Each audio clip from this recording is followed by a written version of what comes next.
e diariamente dezenas de milhares de pessoas circulam pelas ruas da Liberdade. No conhecido bairro que concentra a maior população asiática do país, há a maior colônia nipônica para além do Japão. Sendo hoje em dia um grande polo comercial e cultural, atrai turistas de inúmeras regiões diferentes, principalmente aos fins de semana, quando o turismo no bairro é fomentado pela feira artesanal e alimentícia que ocorre na Praça da Liberdade.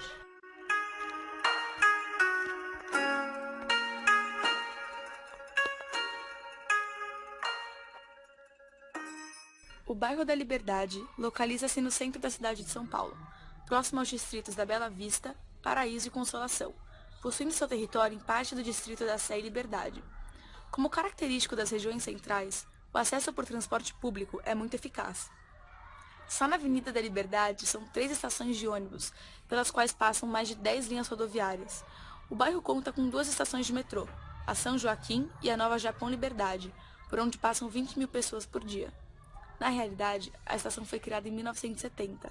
A novidade é o seu nome, que era até julho de 2018 apenas Liberdade. A mudança foi de iniciativa da antiga Associação Cultural e Assistencial da Liberdade, a ACAL, por um projeto de lei proposto pelos vereadores Ota, PSB, e Milton Leite, DEM, e sancionado pelo governador de São Paulo, Márcio França, PSB. Em 24 de julho de 2018, passa a se chamar Japão Liberdade.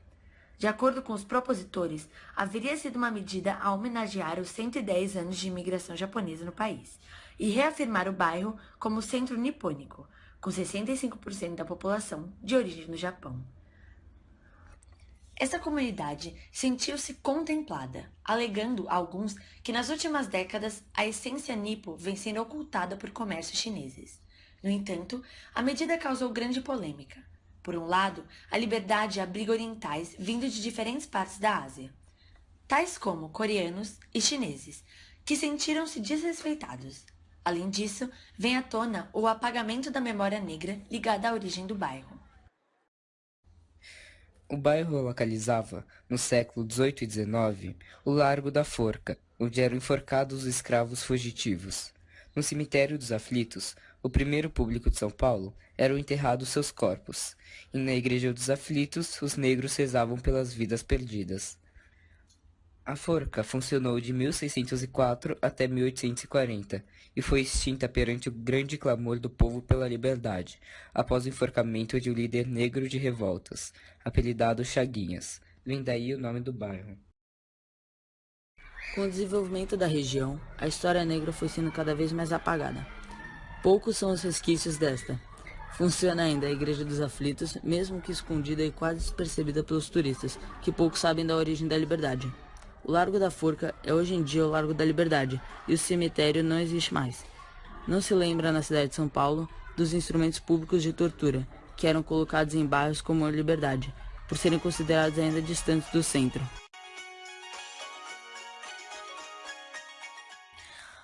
No século XIX, a região da Liberdade era ainda considerada rural e habitada apenas pelos abastados, enquanto a cidade se desenvolvia entre os rios Anhangabaú e Tamanduateí. Os primeiros povoamentos são datados ainda no século XVI. Os moradores de Santo André do Campo, por ordens do governador Mendes Sá, transferiram-se para a região, formando uma aldeia no sul da Matriz da Sé. Por tempos, esta permaneceu isolada, até que foi criado o caminho para Santo Amaro, no traçado da atual Avenida da Liberdade. Foi criada a Casa da Pólvora, e chácaras passaram a ser construídas próximas ao caminho durante o século XVIII, onde moravam ricas famílias. Na segunda metade do século XVIII, bairros próximos começaram a se valorizar. Próximas às chácaras, começam a surgir pequenas ruas para melhorar o acesso. Algumas chácaras são demolidas durante um período de expansão do núcleo urbano em São Paulo. Em 1863, é demilitado o Distrito Sul da Sé, futuro Distrito da Liberdade. Ainda não havia, no século XIX, saneamento básico ou energia na Liberdade, apenas torneiras públicas no largo, mas a urbanização se iniciava. A Câmara Municipal, visando intervir no crescimento desordenado da cidade, passa a retalhar as antigas chácaras e as lotear. Algumas ruas começam a ser alargadas, mesmo ainda sem energia e saneamento. A partir de 1900, a urbanização do bairro se inicia e em 1905 oficializado com o nome Liberdade. Até então, o bairro continha pequenas residências burguesas, com raros estabelecimentos comerciais. Aos poucos, com intervenção da Câmara, ruas vão sendo construídas e calçadas a paralelepípedos de pedra. Cada vez mais, as chácaras eram demolidas, pátios do bairro eram interligados por novos caminhos, prédios começavam a ser construídos, bem como praças. A cidade perdia seu aspecto europeu, tornando-se mais heterogênea. Já em 1918, o bairro da Liberdade contava com 5.185 prédios, mas a demanda pelo bairro não era ainda tão grande. O maior salto no desenvolvimento do bairro fora, sendo assim, a partir dos anos 1930, durante o governo Prestes Maia, a partir de seu plano de fundamentação da estrutura radial concêntrica, são abertas várias avenidas. Dentre elas, a Avenida 23 de Maio, na Liberdade. Suas mansões senhorais já encontravam-se substituídas por altos prédios, e o bairro se valorizava aos poucos, atraindo principalmente imigrantes. Alguns imigrantes vindos do campo, outros diretamente do Japão, passaram a residir na Liberdade desde 1910. O bairro estava em ascensão e suas residências possuíam um preço muito mais acessível do que do bairro central. Os primeiros imigrantes começaram a se estabelecer na rua Conde de Sarzedas e abrir poucos e pequenos comércios voltados para os próprios moradores. No geral, trabalhavam em bairros próximos, onde havia bastante oferta de emprego. Em 1915, a escola japonesa Taisho é aberta e atrai ainda moradores para a região, sendo ocupados principalmente as suas Conde de Sarzedas e a dos estudantes. Cada vez mais que o bairro concentrava imigrantes japoneses, mais os atraía. A comunidade era, inicialmente, muito fechada em seus costumes e apreensiva quanto às diferenças culturais que pudessem encontrar. Ainda em 1932, cerca de 2.000 japoneses moravam na Liberdade e novos moradores não paravam de chegar e abrir pequenos estabelecimentos comerciais, se expandindo pelas suas Tabatinguera e São Joaquim. Houve uma grande interrupção durante o período de crescimento da Liberdade. Durante o período da Segunda Guerra Mundial, de 1942 até 1945, considerando a situação de oposição entre Brasil e Japão, ocorreu uma intensa repressão à comunidade nipônica que residia no bairro. Eram proibidos de aprender a língua de origem na escola, publicar jornais orientais e expor sua cultura. Além disso, foram proibidas concentrações de imigrantes, de modo que foi obrigatória a dispersão da população pelo bairro, ocupando ruas como Galvão Bueno, Rua da Glória, Barão do Iguape, etc. Somente em 1945, após a rendição do Japão, é que a situação voltou à normalidade. Após a guerra, novos comércios, jornais e livrarias foram fundados. Em 1945, surge o primeiro restaurante japonês da região, e na rua Galvão Bueno é construído o Cine Niterói, em 1953. Passa esta a ser o centro do bairro, atraindo também comerciantes expulsos da Conde de Sarzedas a implantar restaurantes, lojas, academias, pequenos mercados e entre outros. Na rua Galvão Bueno e São Joaquim começam a surgir clubes, casas noturnas e associações japonesas. Na esquina, entre ambas, é inaugurado, em 1964, o prédio da Associação Cultural Japonesa de São Paulo. E em 1965, foi fundada a Associação de Confraternização dos Lojistas do Bairro da Liberdade, precursora da Associação Cultural e Assistencial da Liberdade, ACAL, para defender os interesses do bairro perante as autoridades municipais e estaduais. Com a crescente criminalidade do bairro, promove encontro com os responsáveis pela Secretaria de Segurança Pública, Polícia Civis e Militar. No fim dos anos 60, o bairro da Liberdade já havia se tornado um polo comercial e cultural japonês. Como sendo um centro de consumo de população asiática, atrai imigrantes coreanos fugindo de ameaças comunistas e chineses em busca de melhores oportunidades de vida e negócio. Na década, o jornal chinês é implantado no bairro e passam estes a abrir inúmeros restaurantes cujos proprietários muitas vezes já vinham endinheirados ou enriqueciam e compravam mais terrenos. Na realidade, até a década de 70, o aspecto oriental do bairro era formado pela sua própria população, de quase 59.790 habitantes e estabelecimentos. É nesse momento que o governo estadual A pedidos da colônia japonesa, ativa a Secretaria de Turismo Municipal transformar o plano paisagístico a fim de caracterizar ainda mais o bairro e favorecer seu desenvolvimento econômico.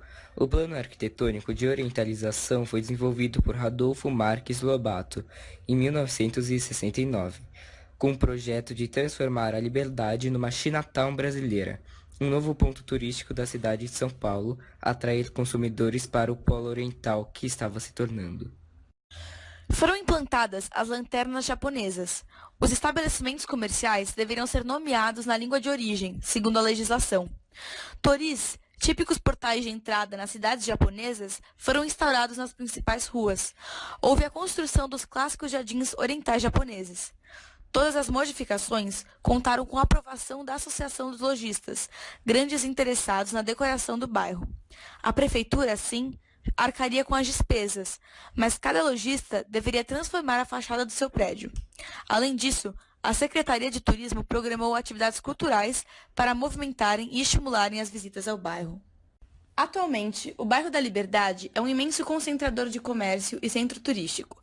Possui 53 lojas de artigos variados, 38 lojas de confecção, 48 casas noturnas, 3 cinemas e 63 restaurantes, faculdades, colégios e escolas públicas e particulares,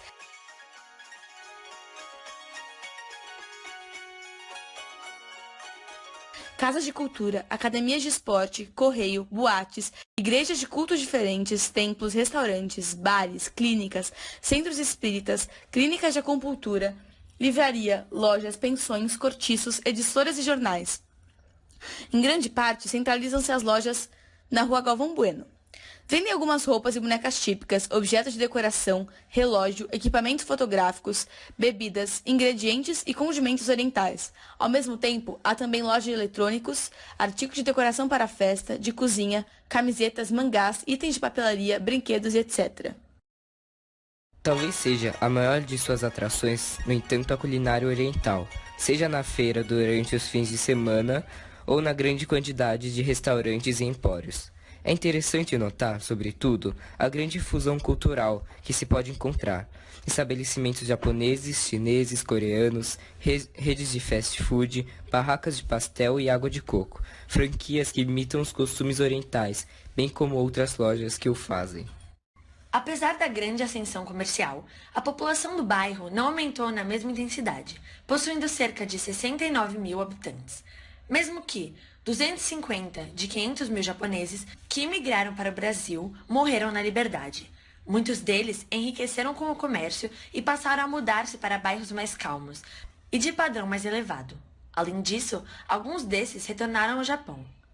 A nova geração de imigrantes está, sobretudo, integrada à sociedade, exercendo vários deles profissões liberais. Sendo assim, hoje em dia, a Liberdade é predominantemente comercial. Durante o dia, está sempre lotada e atrai trabalhadores de outros locais da cidade pela grande oferta de emprego. Mais do que comercial, é também um bairro rico culturalmente, que conta com clubes, centros culturais, o Museu da Imigração Japonesa, o Centro Cultural Chinês, além de abrigar cinemas refinados, eventos musicais e artísticos e feiras de artesanato. De toda forma, mesmo que não possa ser considerado um bairro de elite, pois sua renda média é de 2.500, coloca-se em 25º lugar no ranking de IDH dos distritos de São Paulo. A região é totalmente pavimentada e servida de gás e iluminação pública, rede de água...